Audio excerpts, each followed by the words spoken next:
Creo que es importante repasar un poco lo que ha pasado en Venezuela porque el diagnóstico que les voy a presentar es no convencional. No es un diagnóstico que muchos comparten, es un diagnóstico que yo he elaborado durante los últimos 5 años más o menos.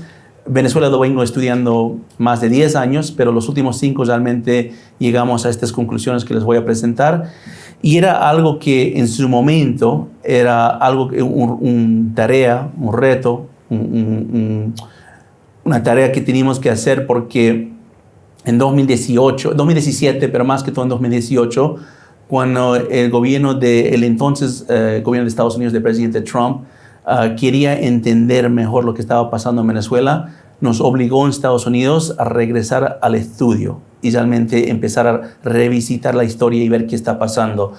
Y voy a empezar, empezando con esa imagen del último viaje del presidente Maduro a Beijing, a China, porque me imagino que todos han visto este viaje, pero quería escoger una imagen que representa un poco lo que voy a decir. Y esta imagen es muy importante porque en el mundo occidental, yo diría en el mundo en general, la imagen de Xi Jinping ya tiene un carácter que conocemos, ¿no? Un carácter autocrático, un carácter totalitario, algo que realmente nos ha ido descifrando, y yo creo que especialmente después de pandemia. Pero la imagen de Nicolás Maduro todavía creo que falta conocer la naturaleza de este régimen y la seriedad que está presentando en desafíos a nivel mundial. Entonces, esta imagen de los dos juntos me parece muy fuerte como una imagen de una amenaza, ya no latente, una amenaza real que se está presentando a nivel global. Pero voy a empezar con dónde terminamos, la presión máxima, porque esto es la gran pregunta donde todos los países donde llego, viajo mucho a América Latina, estoy viajando ahora más a Europa, y la gran pregunta que me lanzan es, ¿qué pasó, Joseph? ¿Por qué la estrategia no funcionó? Y creo que todos aquí van a conocer bien la estrategia de presión máxima, lo voy a resumir muy brevemente, es muy fácil entender y hay ciertas premisas y eso voy a tocar. Pero la estrategia era muy sencilla, era realmente presionar en 2 ámbitos al régimen de Maduro en Venezuela para poder quitarle su equilibrio para mantener el poder, abriendo posibilidades para la oposición legítima en Venezuela, negociar una salida y negociar un cambio en el país y en el gobierno. Esa presión venía por el parte diplomático-político, mayormente manejado desde la Organización de Estados Americanos, la OEA, pero incluyendo a otros foros internacionales, para quitarle toda su legitimidad política que tenía el régimen de Nicolás Maduro en el campo internacional, que creo que lo lograron hacer. O sea, sí, creo que 55, no sé cuántos países empezaron a reconocer otro gobierno. No sé si hay otro momento en la historia que esto pasó, por lo menos yo no conozco, que la comunidad internacional, gran parte de la comunidad internacional, reconoció otro gobierno como un gobierno interino, y eso es gracias a la fuerza de la presión diplomática que se hizo. La otra era la presión económica bajo sanciones y otras medidas de presión económica para quitarles su estabilidad financiera de que querían manejar en el impulso del régimen. Bueno, también se logró quitarle mucho de las fuentes de financiamiento legítimos, entre comillas legítimos, porque sabes que lo usan por fuentes ilícitas, pero como el petróleo, el oro, pero también las fuentes ilícitas bajo el narcotráfico. Los dos fueron calculados bajo presión económica, pero no logramos a la meta, ¿no? La meta no era presionar por presionar, la meta tampoco era presionar para poder debilitar, la meta era presionar para buscar una oportunidad de salida y recuperar la libertad de Venezuela, o por lo menos ayudar a los venezolanos a recuperar su libertad. No funcionó. ¿Por qué? Yo creo que hay que entrar a las premisas. La premisa en su momento, y yo conozco esto de primera mano porque tuve muchas conversaciones, estamos hablando de 2018, empezó 2019, obviamente fue la implementación, de un país en crisis con un régimen débil y a punto de caer. Esto fue la premisa que se habló desde los pasillos de la Casa Blanca hasta el Congreso y con nuestros aliados en la comunidad internacional. La premisa era que el régimen de Maduro de Venezuela es un régimen financiado principalmente por el narcotráfico, lavando el dinero usando sus fuentes petroleras a nivel global y con un gran control cubano sobre las Fuerzas Armadas y el régimen y el país en sí, un control social de Cuba. Eso creo que todos conocen, están de acuerdo. Eso es correcto parcialmente, pero no es completo. Y yo creo que la razón que no funcionó la presión máxima es que la premisa no era completa. Y creo que con el transcurso del tiempo fuimos conociendo que esto era mucho más complejo. Porque hemos visto políticas socialistas fracasar en el mundo, especialmente en América Latina. Eso es abundante en varios casos de la región. Hemos visto narcoestados levantarse y ocupar poder. El Manuel Noriega en Panamá era este caso. Hemos visto hasta ocupación cubana llegar a tantos niveles de que prácticamente ocupaban todo un país. Eso es el caso de Granada. Pero nunca vimos algo como vimos en Venezuela, con más de 7 millones de refugiados, inmigrantes, con una crisis humanitaria sin precedente, un país que era el más rico del mundo entrando en hambruna, en niveles equivalentes a Haití. Eso nunca hemos visto, ese nivel de conflicto nunca hemos visto. Entonces, algo nos hacía entender que esto es diferente. Esto no solamente es narcotráfico, no solamente es socialismo, y no solamente es Cuba.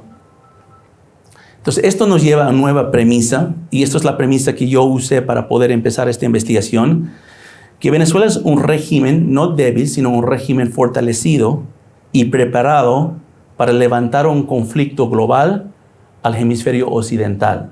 Es parte de un rompecabezas geopolíticos a nivel mundial que lo están llevando algunos llaman la patio trasero de Estados Unidos o el vecindario de Estados Unidos. Esto está diseñado para atacar a Estados Unidos. Es la razón que existe.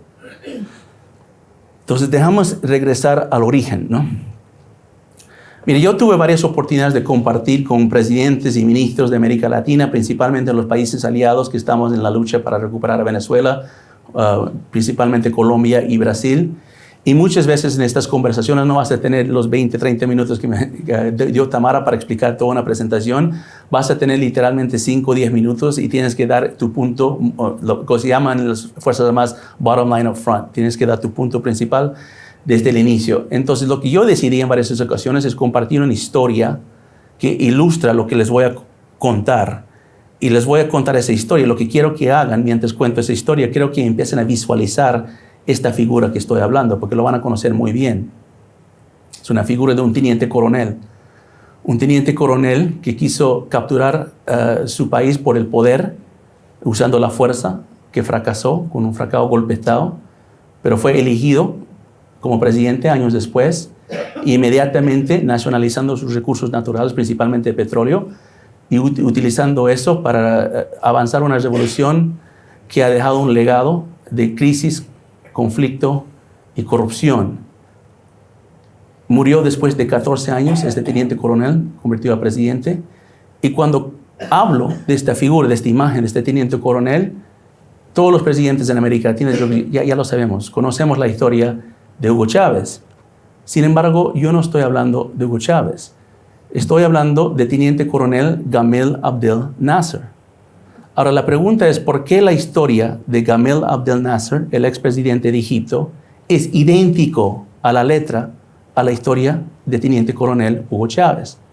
Porque estos dos mundos, el mundo árabe y el mundo venezolano, tienen un lazo muy estrecho, muy desconocido en base de historia y migración. Entonces, esto es lo que nos lleva a nuestro diagnóstico. Hay que empezar a redescubrir qué es lo que llegó a Venezuela para cambiar la trayectoria de su historia, de ser uno de los países más ricos del hemisferio a un país en conflicto, conflictos que nunca hemos visto en América Latina, solo lo hemos visto en el Medio Oriente. Entonces, esto es un dato súper importante porque el concepto, ¿qué hizo Abdel Nasser como presidente? Él tuvo por su momento la República Unida Árabe, donde unió Siria y Egipto, base este concepto de la Gran Siria, que es un concepto que viene del Siria natural del siglo XI, pero también lo levantaron con el movimiento panárabe. Ese movimiento panárabe, que los historiadores van a conocer muy bien, era lo que dominaba la política en el Medio Oriente por la mayoría del siglo XX, hasta de la revolución iraní. Eso vamos a tocar un poco más tarde.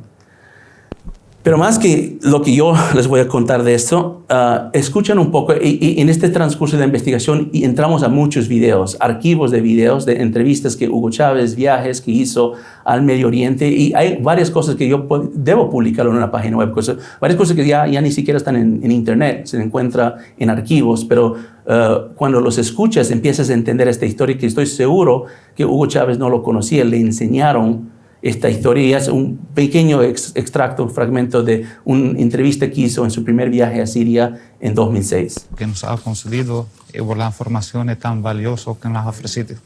Muchas gracias. Y te digo más despidiéndome. Yo reconozco en el presidente sirio, mi hermano, humilde y grande, Bashar al-Assad, como uno de los más grandes líderes, de los más grandes y nuevos líderes que este mundo árabe necesita. Que Dios lo cuide. Y cuídenlo ustedes, y apóyenlo. Y ojalá vayan surgiendo nuevos liderazgos en el mundo árabe y se vayan uniendo de nuevo. De verdad, los pueblos de Arabia, yo humildemente lo digo y ustedes me perdonan, me siento un árabe más. Me siento un sirio más. Yo tengo en mis venas, así lo siento, sangre árabe. Nos honramos de esto. Muchas gracias. Muchas gracias, hermano. Gracias. Gracias. Ok, ¿por qué Hugo Chávez? Bueno, sabemos sus discursos siempre fueron un poco colorados, si lo puede llamar así, pero ¿por qué está hablando de esto en este tipo de tono, en este tipo de mensaje? Evidentemente no es un speech, una entrevista que está haciendo para el pueblo venezolano, porque creo que nadie en Venezuela va ni creer ni entender eso. Lo estaba haciendo para un pueblo sirio. Y lo estaba haciendo para un pueblo sirio porque lo que está dando es inicios, y la entrevista es 1 hora, realmente dice muchas cosas en esta entrevista que vale la pena escuchar. Habla de un señor que se llama Sultan Pasha al-Atrash.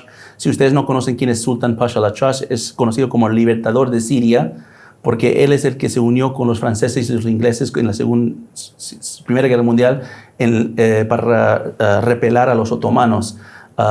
Sultan Pasha al-Atrash es muy importante para esta historia porque es de una sección de Siria que es muy relevante para Venezuela. Vamos a tocar eso enseguida. Bueno, Bashar al-Assad, y mi hermano, es un digno, es humilde, es un hombre humilde. Sí, es cierto. Un hombre humilde, adorado por su pueblo. Y lo puedo decir aquí, delante del pueblo sirio. Pero tiene gran voluntad, fuerza. Es un digno heredero y descendiente del sultán libertador, Bashar al-Atrash, y de su padre, el gran líder revolucionario, Hafez al-Assad. Es digno heredero. Pero parte de esta historia es este movimiento árabe que en su momento en Venezuela, en el Medio Oriente, era parte de un partido que se empezaron a construir, un partido socialista que se empezó a construir bajo una identidad sociocultural de que el mundo árabe tiene que ser uno. El mundo árabe tiene que ser unido. Y usaron el petróleo para financiar este movimiento en Siria, empezando y después yendo a Irak. Esta figura que vas a ver aquí es un señor que se llama Shibli al-Aissami. El apellido lo reconocen bien porque es el tío abuelo de Tarek el-Aissami. Shibli al-Aissami es uno de los fundadores del partido Baas en Siria. No es un dirigente nomás, no es un militante, es un fundador, conjunto con Michel Aflaq, que lo ves a su mano derecha, a tu mano izquierda. Ahí atrás ves a Saddam Hussein, porque estas son las personas que llevaron la política y cambios a Medio Oriente por una buena época hasta que se cayó en las décadas 60, 70. Entonces Shibli al-Aissami en su momento era un dirigente que utilizó las diferentes estrategias de insurgencia para capturar primero Siria, después Irak, y mediante ese tiempo mandó a su primo a Venezuela a decir, construya nuestro ala, nuestro capítulo del partido Baas en América Latina, que me refiero a Carlos Zaidan Amin el-Aissami, que es el padre de Tarek el-Aissami. El padre de Tarek el-Aissami llega a Venezuela con un propósito, no llega simplemente como un turista, no llega un migrante, un refugiado, él llega con un proyecto político de cambiar la trayectoria de Venezuela. Pero había una migración más antes, que es hasta más importante, porque hay un pueblo en Siria, esto es lo que estaba hablando de Sultan al-Atrash. Sultan al-Atrash es de un pueblo en Siria que se llama Suwaida. Esto es relevante porque es un pueblo, es una ciudad y también es una región en el sur-occidente de Siria. Es muy interesante e importante para entender para los venezolanos, porque hoy en día hay más venezolanos en estas ciudades, en este pueblo de Siria, que en Brasil. Hay alrededor de 320,000 venezolanos en Siria, y solo hay como 280,000 en Brasil. Entonces la pregunta es, ¿por qué hay tantos venezolanos en Siria? ¿Qué hacen? Y mis investigadores han viajado a esta ciudad donde se puede comer arepas, donde se baila salsa, donde se habla como venezolano, también se habla árabe y también hoy en día, durante la guerra civil de Siria, esto es el epicentro de control de las Fuerzas Armadas rusas, de Hezbollah, en defensa del dictador Bashar al-Assad. Una región muy estratégica en la frontera entre Siria y Israel y Jordania. Ahora, ¿por qué esto es muy importante? Porque antes de Carlos Zaidán el-Sami, el padre de Tarek, llegó una persona adicional que a lo mejor algunos de ustedes lo van a conocer, que es conocido en las obras y los libros de los historiadores venezolanos como Simón el Árabe, ¿no? Eso me interesó muchísimo, este encuentro de Simón el Árabe, porque quería entender quién es Simón el Árabe. Nadie me podía decir el nombre Simón el Árabe. Yo sé que no es un nombre verdadero. ¿Qué es su nombre? ¿Quién es? Tuvimos que ir hasta Jordania para entender los archivos de quién es y lo encontramos su identidad. Su identidad es Nehemet Chagin Simón. Y Nehemet Chagin Simón vino a Venezuela como lo que se llama un refugiado, era un exiliado que se estaba escapándose supuestamente de la dictadura del Partido Baaz que se estaba instalando en Siria, era de este pueblo Azahuayda, y llega a Venezuela más o menos al principio de la década de 1960. ¿Qué estaba pasando en Venezuela en ese momento? En ese momento, los cubanos, después de capturar la isla, fueron inmediatamente a Venezuela para capturar ese país. Usaron todas las fuerzas de lo que es la doctrina de guerrilla, lo que funcionó en Venezuela, lo usaron para capturar Venezuela. ¿Pero qué pasó? Fracasaron. ¿Fracasaron por qué? Porque Venezuela es un país mucho más grande, con un terreno mucho más geográficamente amplio y diverso, como mostraron en el video, y con unas fuerzas armadas que eran mucho más potentes de lo que era en Cuba en su momento. Porque la estrategia de guerrilla es de poder emboscar y atacar a las fuerzas armadas y después usar la propaganda para deslegitimizar. Pero no funcionó en Venezuela. Más bien para el año 1964, si no me equivoco, todos los líderes del Partido Comunista de Venezuela ya estaban en el cárcel. Esa es la famosa fuga del cárcel de San Carlos. Y eso es donde entra Simón el Árabe, porque el que les fugó a los comunistas del cárcel de San Carlos en 1967 era Simón el Árabe. Literalmente hizo el túnel para escaparlos de la cárcel. Pero más allá de fugarlos de la cárcel, lo que hizo es cambiar la doctrina antes que llegue Carlos Zaidán. Y digo, mira, esto de guerrilla no funciona en tu país, no va a funcionar en países grandes con fuerzas armadas institucionales. No atacan las fuerzas armadas, infiltranlos. Y eso es la diferencia en doctrina de guerrilla e insurgencia. Es muy importante entender esto porque si tú tratas de luchar contra una insurgencia usando táctica de guerrilla, vas a fallar. Y esto fue la experiencia del mundo árabe. Nasser es producto de eso, Assad es producto de eso, más bien hasta ciertos elementos hoy en día de la revolución iraní, no la revolución por sí misma, pero otros elementos que vinieron después, de la fuerza Quds, de la paz de Irán, es efecto de esto.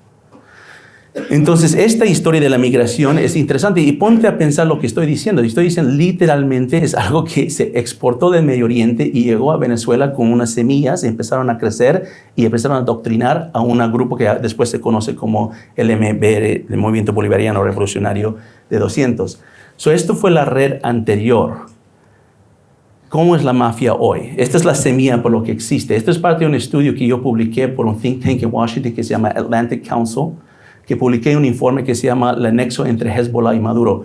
Esa historia que es resumido, porque hay mucho más en lo que acabo de contar, pero lo que es resumido es muy importante entender lo que es Hezbollah en Venezuela hoy, porque cuando escuchamos Hezbollah, pensamos solamente en lo que es Hezbollah ahorita en este momento en Líbano, en el Medio Oriente, pero Hezbollah también tiene una historia.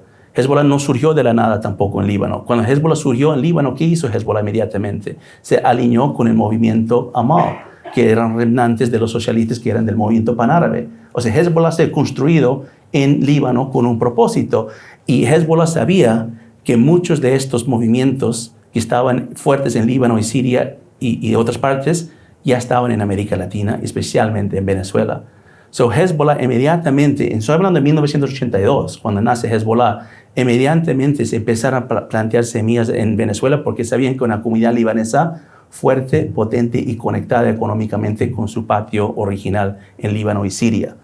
Entonces aquí ves a Nicolás Maduro, ahí arriba el régimen, ahí abajo ves a Hezbollah y después la paz de Irán y los iraníes, pero clave acá de entender es el interlace, lo que pasa al centro. Esto es algo que yo llamo logística, redes de logística, porque es parte de una convergencia. Convergencia es una doctrina que estamos usando en el Departamento de Defensa para entender la unión entre terrorismo internacional y crimen organizado transnacional. La unión no es estratégica, menos política. No hay terroristas que ahora están abandonando sus causas y volviéndose solamente criminales, o criminales que se están poniendo jihad para su causa en vez de sus propósitos ilícitos. Eso no pasó. Lo que sí pasó es la unión entre los dos pasó por el lado logístico. Hay un dicho en las Fuerzas Armadas que los expertos hablan de estrategia, pero los profesionales de la guerra hablan de logística. Lo que hoy en día vemos en Venezuela es una plataforma logístico para todos los enemigos de Estados Unidos, principalmente de Medio Oriente, para no solamente instalarse y ocuparse, para extenderse por el resto del continente.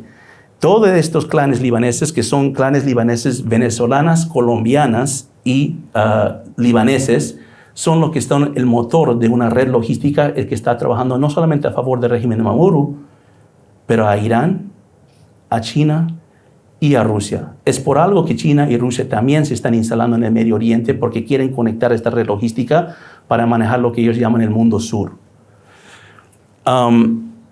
Voy a enfocar en una de esas personas, que es Ghazi Nasreddin, ¿no? Porque Ghazi Nasreddin es entre los primeros venezolanos que fue bajo sanciones en la historia del régimen. O sea, este fue bajo sanciones en el año 2008, mucho antes de las otras sanciones.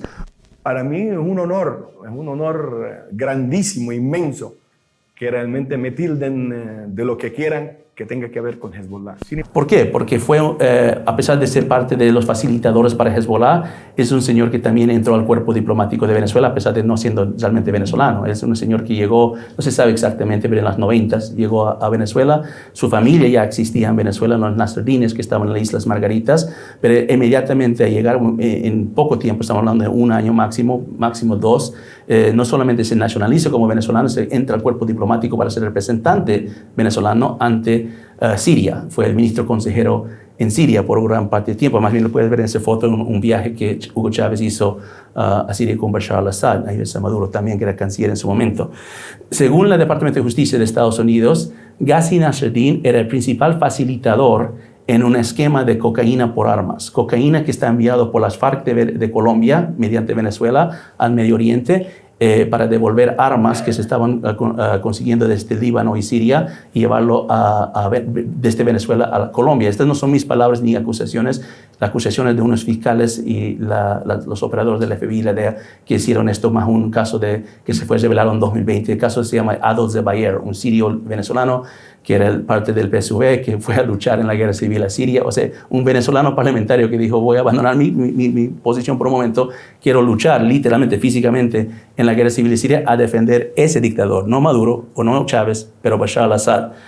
En este caso, según este caso, en 2009, en un viaje que hizo Hugo Carvajal, que hizo Tarek el-Aissami y que hizo Hugo Chávez a Siria, se hizo un acuerdo con Hezbollah para poder hacer este esquema de cocaína por armas, y 5 años después, en 2014, llegaron un envío de cargamento de armas pequeñas, pero no solamente pistolas y rifles, pero granadas y motores y AT-4, que es lo que usamos en las Fuerzas Armadas como lanzamisiles más o menos. Todo eso llegó a Guárico y después enviado a la FARC. Este señor es parte de lo que nosotros llamamos los 3 Fs: financistas, facilitadores y fixers. Eso es doctrina para lo que es la convergencia logística entre el terrorismo y el crimen organizado. Ahora, yo digo que Venezuela se ha vuelto el epicentro de la convergencia en el hemisferio occidental. Hay otros epicentros en otros continentes, pero en el hemisferio occidental y en América Latina en particular, es Venezuela el principal agencia. Entonces, esta imagen aquí es la ruta que Nicolás Maduro tomó para llegar a China en su último viaje.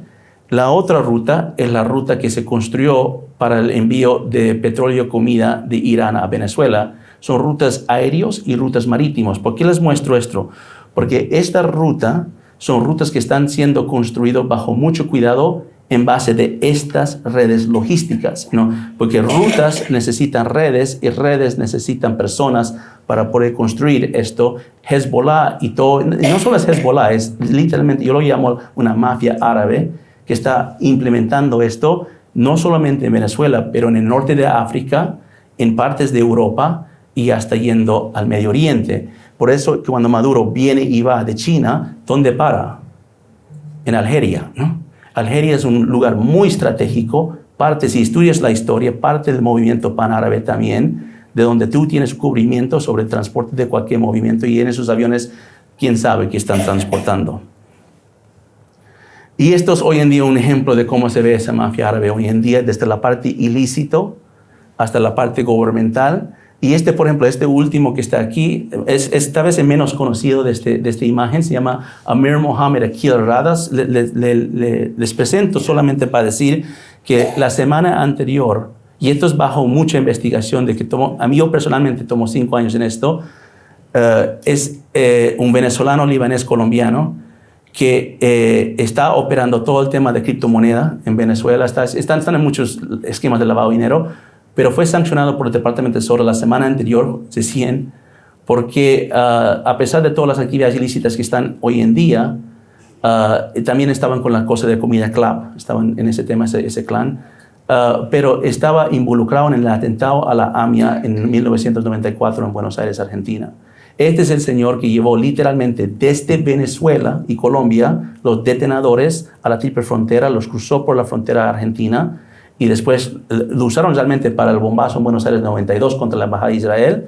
Lo enterraron bajo tierra en un parque en Buenos Aires, significando que ya sabían que iban a hacer otro atentado, y después lo usaron en 1994 en Argentina. Y eso está ahora, nosotros sabíamos esto, más bien parte de eso es publicado en el informe de 2020. El Departamento de Estado acaba de validar eso, poniendo su sanción, y no solo él, su hermano, que se llama Samir Akil Rada, que es el que manejaba la criptomoneda en Venezuela.